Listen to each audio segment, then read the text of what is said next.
Hi Sam, thanks for the footage. Apologies for the croaky nature of the voice today. Been struggling with a little bit of an infection, so that's my excuse if it sounds a little bit croaky. So anyway, in regards to the footage and the swing in general and the information that you've offered, the first thing to do is offer just some general observations based on the work that we've been doing, based on the information that you've given me. You obviously do have certain traits, as every golfer does, that you're very aware of. Do they have implications in regards to the type of ball flight that you create? Yes, to a degree. There's with the sounds of it, no real sort of round wreckers in there at the minute, which is great. Put the footage up with you using the head cover on the trail arm, just because it was the better footage really more than anything. In regards to the movement itself, there's very minimal amounts of differences between the two when you use the cover and when you don't use the cover. If you really want to get the sweet spot coming in and that feeling of the way the trail arm loads in there, let's say you just wanted to spend 30 minutes on that, then I would suggest that you put the head cover lower down on the arm, maybe just above the elbow.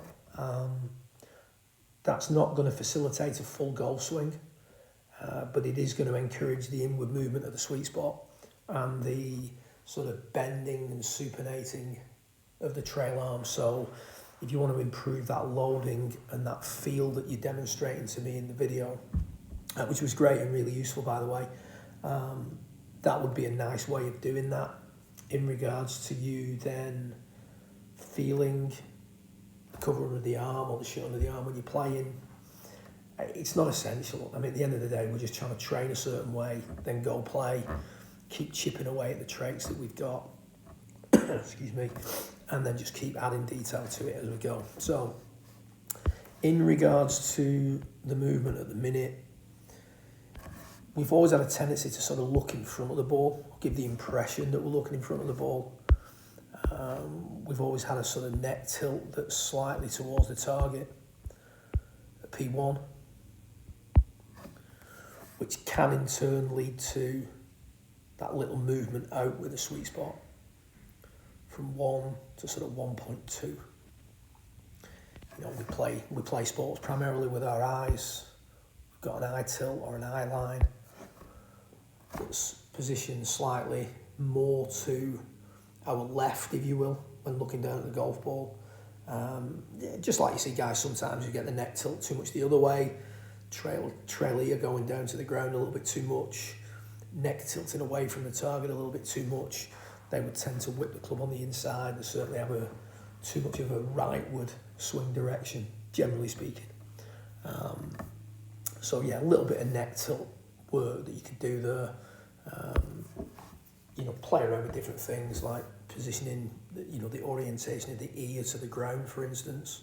Trying to feel like the trail side or trail ear was a little bit nearer to the trail shoulder at P1. You can play around with sort of closing different eyes to give you different feels. I'll let you play around with that all you like, but these are just observations at the minute in regards to where we're at and what we're doing. Trail arm definitely doesn't retract as quickly as it used to. Trail shoulder doesn't work up as abruptly as it used to. Knees are changing flex much better than they used to. So we're definitely moving in a better direction now in regards to that. The position at P2, I would like to see, and this is something that I'm saying here now, some observations, but I would definitely introduce this into your practice. Put an alignment cane or a club down right on the stance line, trail side, and at P2, try and make sure that the hands get on that stance line by the time the shaft gets parallel with the ground. In order for you to do that, you're going to have to control the trajectory of the hands a little bit more. So you can see there, so ideal checkpoint, baseline checkpoint, P2, hands on the stance line, leading edge of the club, matching the inclination to the ground, which from a leading edge perspective, you're doing a really good job, but it could just do with a little bit more hands in at P2, which would, again, have a knock-on effect in regards to what the trail hip did, could do with getting a little bit deeper, a little bit sooner. What the trail shoulder does wouldn't work up quite as much, would work behind you a little bit more, etc, etc. You can see there that you're starting to fold and load that trail arm the way you were explaining to me in your short video that you sent, so that's good. P4, for me, I'd like to see you control accumulator 4 a little bit more. So the lead arm loads a little bit too long. That gets the trail elbow and trail shoulder working from an external position towards a slightly more internal position. So you're not internal, but you're certainly not as external as you are here. So I just think there's a little bit of run out there on accumulator 4. Now, if you want to feel for that, take your address, because shortening the backswing and controlling the fourth accumulator can be really tricky, especially with sort of and again, this is just my observation over the years, you know, with taller, slimmer players who've maybe not had, in your case, the correct leg action for a period of time. You've used the loading of the limbs as an integral part of creating power. So you need to control what the limbs are doing. If you take your address with your lead foot up against the wall and spend some time making backswings where you prevent the club from hitting the wall. So you see a bang, you'd hit the wall at that point. Now, when you first do that, if you do it looking down at the golf ball, don't follow the club back. You'll probably get the shock of your life of how quickly you bang the wall with a club. So if you're trying to shorten the swing and control the length of the arms, this is a really good drill. Take your setup, lead foot touching the wall, make sure there's no windows and the wall hasn't been newly plastered, because when you thump that wall, you're going to make a hell of a bang when you first do it. And what that's going to start doing is teach you how to control the fourth accumulator and the first and the second accumulator. Because if you get a little bit too much loading of the trail arm, a little bit too much loading of the wrists, or a little bit too much loading of the lead arm, you're going to whack that wall every time. So you're going to get some nice structure in your arms and your wrists when you're doing that. So when I stop you there now, I really like what I'm seeing at P4, and it would make the downswing very easy to manage. As we run out further now, you can see the club loads a little bit too much, the wrists load a little bit too much. The trail side goes from being sort of quite nicely externally rotated to a less externally rotated, verging on the edge of internally rotated condition at that point. From here now, you tend to stay high with the trail shoulder down the line for too long. The shaft never generally gets beneath the trail arm, which is why you're not drawing your irons as much as you would like to. There's enough downward to neutralise that, but I'd like to see you get the trail side, trail hip, trail shoulder working differently from 4 to 5.5. That for me is where it's at with you now in regards to the overall swing. The movement through the ball from face on, you can see you're very aware that you get that little bit of lead wrist extension, which is opening the face to the path, which is taking a little bit of closure off the club face, which is allowing you to neutralise a lot of the shots that you hit. And it gives you that sort of, that narrower feel. It it shifts the swing's direction a little bit to the left. If you look at the hand path down the line, that's pretty appropriate. I mean, the hands are still visible. They start to disappear just after the level of the belt. So it's not that the hand path is severely across you. So you could argue that from a hand path perspective, you're hitting out an appropriate amount. But the lead wrist is what's shifting the swing's direction to the left.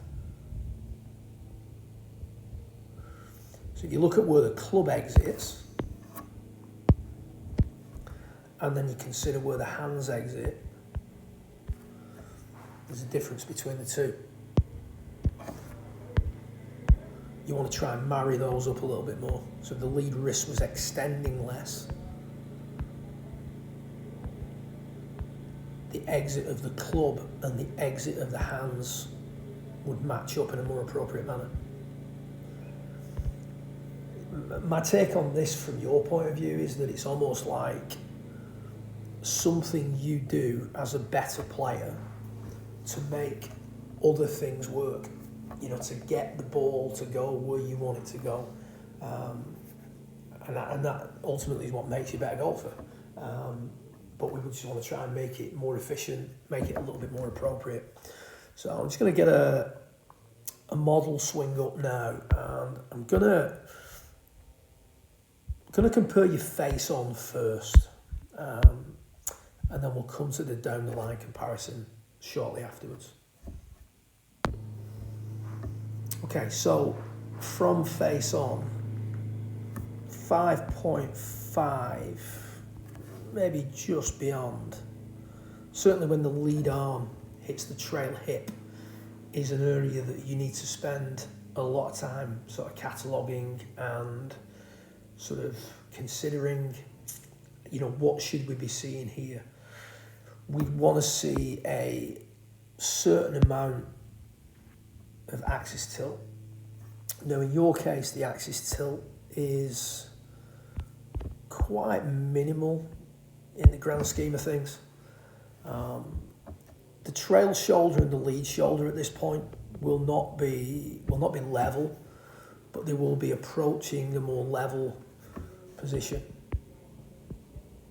Whereas in your case, the trail shoulder, as we saw down the line, and we'll come to down the line, tends to stay a little bit too high. You, from the top of the backswing,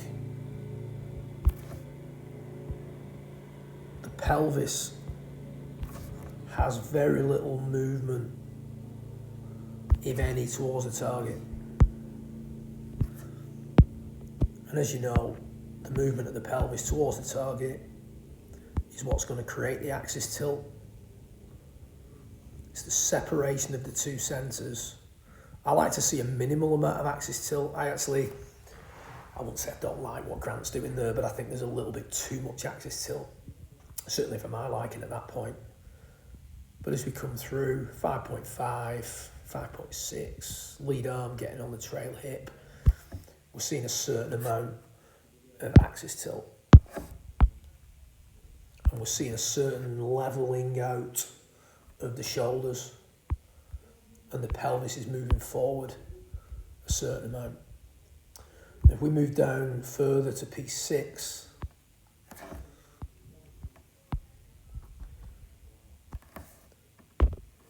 again at P6, just when you're playing around with this, when you're rehearsing, I'm not going to tell you how to do this, to be honest. You just need to spend quite a bit of time rehearsing P6. P6 differences between you and him. Primarily, his trail shoulder is a little bit lower than his lead shoulder, and that's because the pelvis has moved forward. The upper centre has maintained its stable condition-ish, and the lower centre has pushed forward. In your case, the trail shoulder is a little bit higher than the lead shoulder, not because the upper centre isn't stable, but because the lower centre hasn't pushed forward quite enough. So from there, you're going to have to do certain things. If the trail shoulder is too high at P6, you're going to have to start flattening out the trail wrist from 6 to 7, to widen the arc. And when you're widening the arc, from there you're going to get that lead wrist extension. As the trail wrist flattens out, the momentum's going to get the lead wrist to extend, those two things working together. So that's where you're at the moment from face on. Everything beyond that is almost like a subsequent effect of what we've just been discussing. So I'm going to get the down the line footage up now and let you consider the two differences there as well. Okay, so Grant from 4 to 6, or 5.5. Returning to forward bend, turning in the opposite direction, sliding the pelvis towards the target, trail shoulder working down and around, allowing that trail arm to stay bent, creating sufficient side bend, but certainly that trail shoulder working down and around. From 4 to 5.5, getting the shaft to shallow out, drop onto, and then slightly below the trail arm. In your case, that trail side, we talked about the loading, so don't worry about that too much. You can see clearly that as you start down, the trail shoulder stays very high. Lead shoulder works down. The shaft is trying to tumble towards the lead arm, but you actually do a really good job with the wrists of keeping it on the trail arm. You see, it never gets below it. Now, as you're coming into impact, Grant's trail shoulder is much lower to the ground than your trail shoulder. As a result, you can keep the trail wrist in for longer. The movement of the hands through the hit, you're actually hitting out more than he is. But as you come through the hit, your club exits low. His club exits a little bit higher. So we've got the exit of the club.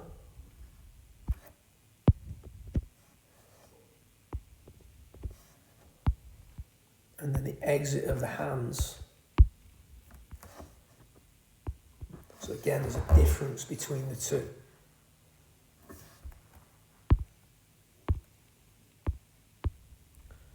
P5.5 to P6 again. It's the forward movement of the pelvis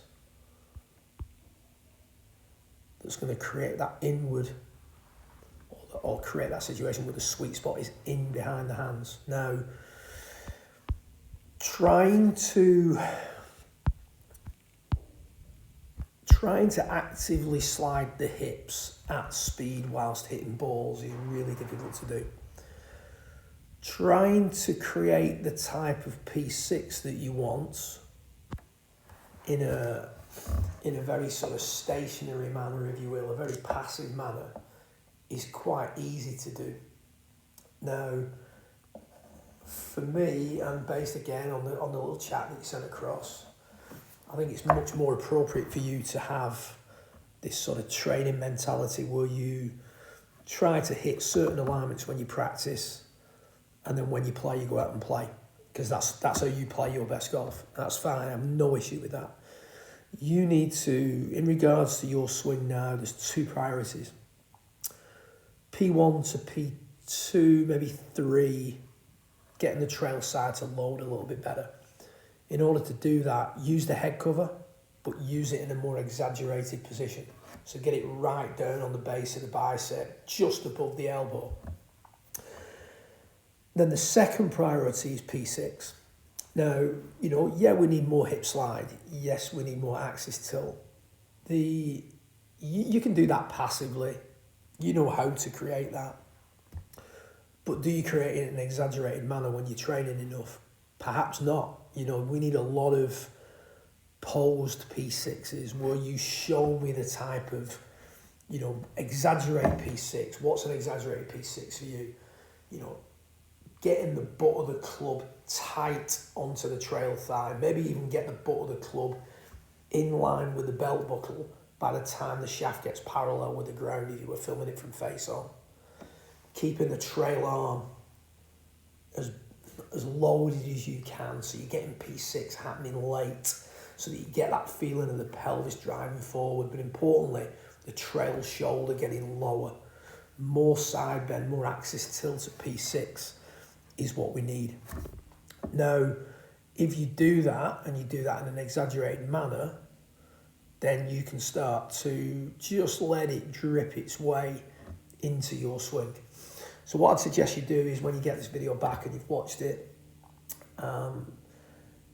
play around with the feels that I'm describing to you. Have a little film of you, or what I'd like you to do is actually send me some footage of you demonstrating the feels or the alignments that I've just described to you. So send me some down the line footage with the head covered beneath the trail arm, just above the level of the elbow, so as low down as you can get pressure point 5. So that's going to be like, you'll barely get past P3, don't mind. So show me a few swings like that, and then what I also want you to do then is show me the most exaggerated P6 in regards to amount of hip slide, how late the shaft gets parallel with the ground. The later the shaft gets parallel with the ground, the lower the trail shoulder has to be. The lower the trail shoulder is, the easier it is to keep the trail wrist bending. So therefore, that means you're less likely to have that extension of the lead wrist coming through the hip. And then you're going to start getting the club exit and the hand exit matching up with one another in a slightly more appropriate manner.